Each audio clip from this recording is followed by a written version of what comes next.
Last వీడియోలో చెప్పాను కదా దేనికి యూజ్ చేస్తానని. అయితే నేనైతే డ్రై ఫ్రూట్స్ అంటే ఏదో ఒక రోజు మనకు బద్ధకం అనిపిస్తది. ఒకేసారి మనం ఇలా వేసేసుకున్నాం అనుకో మనకి చాలా ఈజీగా ఉండిద్ది. మనం ఏ రోజు జ్యూస్ చేసుకుంటాం ఆ ముందు రోజు నైట్ నానబెట్టేసుకొని మరుసటి రోజు జ్యూస్ చేసుకోవడమే.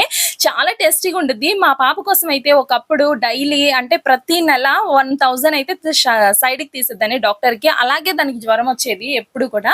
ఇప్పుడైతే అసలు జ్వరం కూడా రావట్లేదు. అసలు ఇలాగ ఒక్కసారి మనం జ్యూస్ చేసుకొని తాగామంటే బ్లడ్ సర్క్యులేషన్ మంచిగా ఉండుద్ది. అంతేకాదు గుండె ఆరోగ్యానికి మంచిది. ఫైబరు, ప్రోటీను, చర్మ ఆరోగ్యానికి చాలా యూజ్ అవుద్ది. అంతేకాదు ఇందులో ఐరన్ ఎక్కువగా ఉండుద్ది జీడిపప్పులోని. జ్ఞాపక శక్తి పెరుగుద్ది. వాల్‌నట్స్ వల్ల విటమిన్ ఏ ఉండుద్ది. పొద్దుతిరుగుడు పప్పులోని విటమిన్ ఈ ఉండుద్ది. అంతేకాదు అవిసె గింజల్లోని ఒమేగా 3 ఇది హెయిర్ గ్రోత్‌కి చాలా యూజ్ అవుద్ది. వెయిట్ లాస్‌కి కూడా చాలా యూజ్ అవుద్ది ఈ జ్యూస్ తాగడం వల్ల. అందరూ అంటే డైలీ కాకపోయినా ఒక రోజు తప్పించి ఒక రోజైనా తాగండి. నేనైతే 6 డేస్ డైలీ తాగుదామని ఇలాగైతే తెప్పించుకున్నాను. ఇలా అయితే మనకి కష్టం అనిపించదు. చాలా ఈజీగా ఉండుద్ది. నైట్ పూట నానబెట్టి మార్నింగ్ జ్యూస్ చేసేసుకోండి. అంతే చాలా బావుండుద్ది. నేనైతే ఐస్ క్యూబ్స్ కూడా వేసుకున్నాను. ఇక్కడ మాకు చాలా వేడిగా ఉంది. మీకు కూడా నచ్చితే వీడియో లైక్ చేయండి, సబ్స్క్రైబ్ చేయండి. ఓకే అండి. బాయ్.